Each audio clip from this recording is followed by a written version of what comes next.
정치인 체포 명단 메모의 진위 여부를 놓고 지금 조태용 국정원장과 홍장원 전 국정원 1차장이 진실 공방을 벌이고 있는 상황입니다. 먼저 홍장원 전 차장이 조태용 원장에게 CCTV로 누구 말이 맞는지 가려보자 이렇게 요구를 했어요. 이 발언부터 한번 좀 다시 들어보시죠. 홍장원 차장이 11시 6분에 국정원장 공관 앞에 어두운 공터에서 급히 썼다라고 했는데 저희가 확인을 해보니까 홍장원 차장은 거기가 아니고 그 청사에 있는 본인 사무실에 있었습니다.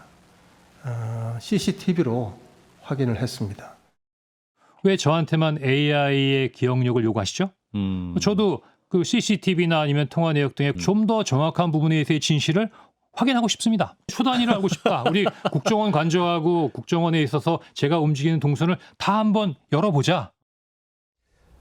국가 주요 시설이기는 하지만 그 국정원은 요청이 있으면 하겠다는 거 아니야? 공개를 해서라도 이걸 명확하게 하는 게 맞는다고 보시는 겁니까? 그렇게 밝혀야죠. 예. 그리고 저는 조태용 국정원장이 그 홍장원 차장의 발언을 탄핵시키고 싶었으면은 아마 공터에 나와서 메모를 적은 적이 없다라고 말했을 겁니다. 근데 그걸 딱 빼놓고 얘기하지 않고 11시 6분에는 다른 장소에 있었다. 이거 메모의 진실성과는 전혀 상관없는 이야기거든요. 홍장원 차장이 11시 6분에 적었든 5분에 적었든 4분에 적었든 결국 그 메모를 공터에서 적었다는 것, 전화를 받았다는 사실, 이게 가장 중요한 겁니다. 근데 조태용 원장은 그 진실성과 좀 동떨어진 11시 6분에는 사무실에 있다더라라는 아주 일부분에만 얘기하면서 홍장원 차장이 마치 거짓말을 한 것처럼 몰아갔거든요. 그렇기 때문에 전체적인 내용을 보게 되면 홍장원 차장이 한 몇 분 차이로 앞서서 나와서 전화를 받았고 메모를 한 CCTV가 있으면은 이건 아무 문제 없이 받아들여질 거라고 보고 있고요. 자꾸 이렇게 홍장원 차장을 공격하는 이유가 뭐겠습니까? 사실 그 메모에 적혀 있는 14명, 뭐 16명 그 메모의 명단은 사실 국정원뿐만 아니라 방첩사, 예해압 그 연관급 장교들도 다 받아 적었고 경찰청에서도 다 받아 적었습니다. 세 기관, 대한민국의 중요 세 기관이 다 그 명단에 대해서 받아 적었음에도 불구하고 자꾸 홍장원 차장만 공격하는 이유는 다른 기관과 달리 홍장원 차장은 대통령으로부터 직접 전화를 받았기 때문이죠. 대통령이 직접 전화해서 자 방첩사랑 전화해서 지원해줘, 싹 다 잡아들여. 이 전화 한 통 때문에 지금 홍장원 차장의 발언을 저는 탄핵하려고 지금 하고 있는 거라고 보는데, 저는 조태용 원장의 그 CCTV 발언이나 이런 메모의 진실성 전혀 이 홍장원 차장의 이 진실성을 탄핵하기에는 부족하다. 그리고 자꾸 민주당 의원과의 관계성을 이야기하는데 홍장원 차장이 이렇게 얘기했습니다.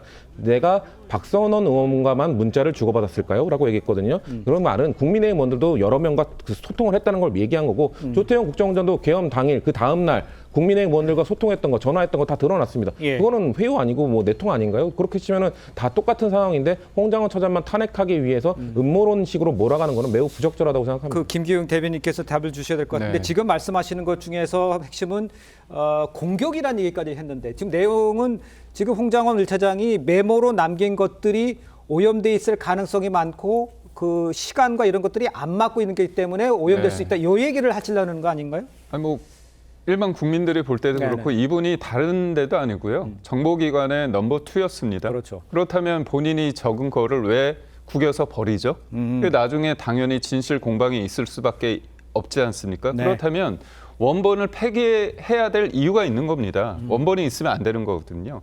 사실상 증거로서 효력이 없는 겁니다. 근데 우리가 단순히 그 이 메모만 얘기하는 게 아니고요. 이분이 말이 계속 바뀌는 게 있습니다. 12월 달에 국회 나와서 뭐라고 얘기하냐면 대통령한테 전화 받고 이렇게 소위 말해서 뭐 체포 관련했을 때 자기가 이른바 정무직 회의가 있었다고 그럽니다. 그때 처음 회의 때는 오전 국회에 나와서 뭐라고 얘기하냐면 이건 민감하기 때문에 처음에는 이거를 보고를 했다고 했습니다. 정무직 회의 때 국정원장한테. 근데 오후에는 또 뭐라고 얘기하냐면 이게 굉장히 민감한 내용이라 회의 끝나고 나서 내가 국정원장한테 따로 보고를 했다고 얘기를 하는 겁니다.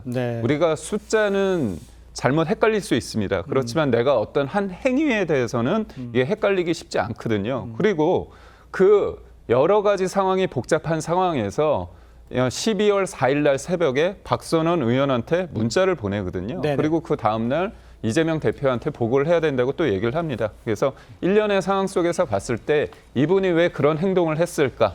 그리고 제일 중요한 거는 대통령이 명시적으로 목적어를 밝힌 게 아닙니다. 근데 이분이 한겨레 인터뷰를 통해 가지고 한동훈 대표를 체포하라고 했다.